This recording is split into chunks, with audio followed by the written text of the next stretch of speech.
Welcome to Uncle's Channel. Thanks for watching today. And we got a very unexpected game update. We got a teaser trailer for the Teenage Mutant Ninja Turtles: The Last Ronin video game coming out on the PlayStation 5, Xbox, as well as the PC. And the release trailer they put out for this, like, holy cow, it like sets the atmosphere and the mood for this game. I'm going to go ahead and say it perfectly, because all you have here is a black screen with some tribal music playing in the background, and you have 4 candles going across the front, and slowly but surely every one of the candles except for one is going to extinguish, and as it extinguishes you get a little scene in the background of a violent death happening sort of off screen a little bit, and only one candle is going to remain, and that one candle represents the one turtle that survives and is going to be the last Ronin. But what is so interesting and intriguing about the trailer is every time one of the other flames was extinguished, you know, I said there's like a little death scene happening in the background, that's actually how those particular turtles die in the actual comic book. And so you're getting a little glimpse at how all the turtle brothers are going to pass away except for the one that survives, who is, like I said, the last Ronin. And I won't give it away like which turtle is the final one to survive.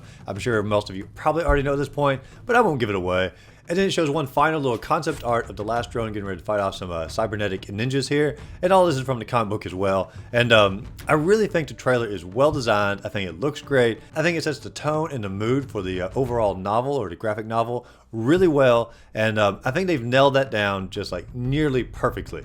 However, the one thing that's like sort of concerning me about this, and I don't mean to be a negative Nelly here, is the developer of the game. Now, it's going to be published by THQ Nordic, which is, you know, they've done some fine stuff in the past. I'm not like a huge fan of any of their games, but I've not played a ton of them. But the developer of the game is not THQ Nordic. The developer of the game is Black Forest Games. And I was not really familiar with that company, so I did a quick little Wikipedia search on them, and man, they just really don't have a lot to their name. They've done a few like remasters that have done like okay. Like they did a remaster for Destroy All Humans 2. Those did like okay with critics. They also did a remaster of Titan Quest, and I really wasn't like a huge fan of that game to begin with. And so when I played the remaster, like I really didn't get into that one a whole lot. They also did like a updated version of the Gianna Sisters Twisted Dream, which is like a ripoff of Super Mario Brothers from like the 80s. They did like a little update of that, almost like sort of a joke game to a degree. And if you love that game, I'm sorry I called it a joke. It just looks like sort of a joke game, to me at least. But all of their remakes or remasters have done pretty well with critics as far as getting like mixed to positive reviews. Nothing like 9 out of 10s or even 8 out of 10s. Most of them are like 6 and 7 out of 10 for the most part. But it's their independent games, or I guess the games that they develop in-house, that have me worried most of all. And none of them have got like really good reviews. They've only put out a very few of them. They did put out their own version of Bubsy, the Woolies Strike Back, and evidently this was very much hated by almost the entire internet and the fan base of that game. And so that game got like 4 out of 10.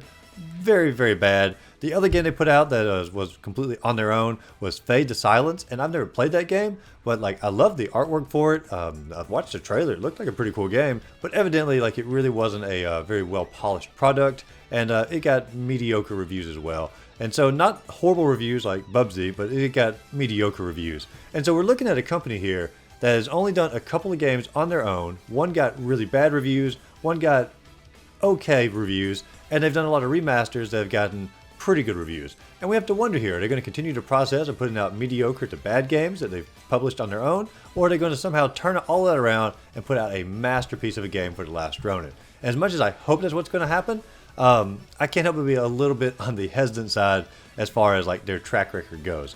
I don't think they're like a bad company. I just feel like they are a very mediocre company, and a game like this could really use a really fantastic company to get it off the ground, get it going, really put out a polished product. My only hope here is that it's such an enormous franchise that they want to really sort of make their name for their company with this particular game. Now, they've been around for like 11 years, so I mean, it's time for them to really make their name. And this could really be the one that like pushes them up to the top and really makes them a super company if they do a fantastic job on it, because there's going to be a lot of people watching this particular game to see if it lives up to their expectations. And trust me, Turtle fans will be happy to let Black Forest Games know if it does not live up to their expectations, because this is a story that they hold very near and dear to their heart. Not just the franchise in general, this particular story. And so if they do a bad job of it, I think Black Forest Games may be in a I don't know, a difficult situation there as far as justifying other companies wanting to work with them. But like I said, I hope that doesn't happen. I hope they turn it all around, put out a masterpiece of a game,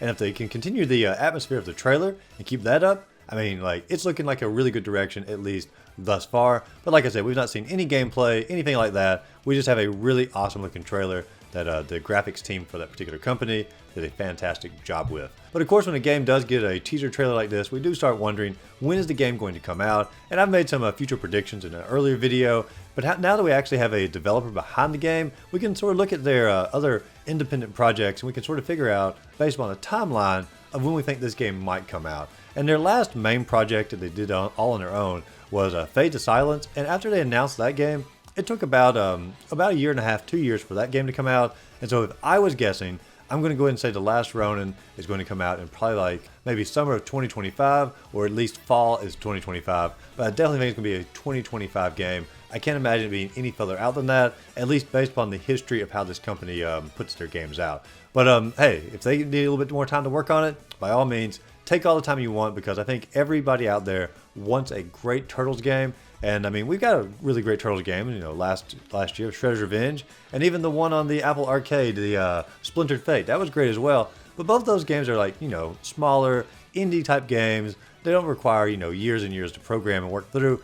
This here seems to be more of a AAA game that's not even coming to Nintendo Switch. So I mean, obviously the graphic capabilities is pretty high up there. And so I'm thinking probably 2 years out, but I really hope they take their time with the game, give us a great Turtles game for an older audience here, and I really couldn't be more excited about it, even though I do have a small hesitation as far as like the actual developer. Like I said, I really hope they just simply turn it all around, and a great experience is going to be happening to us in a couple of years here. But what do you all think? Are you expecting The Last Ronin to be a classic game, or are you expecting it to be a mixed game? Do you think it could end up being a disaster of a game with the company that's behind it? Let me know in the comments down below. And as always, if you enjoyed the video, be sure to like and subscribe to the channel. Check out other videos listed up above, and go out there, find a great game to play, and just simply have a great rest of the day.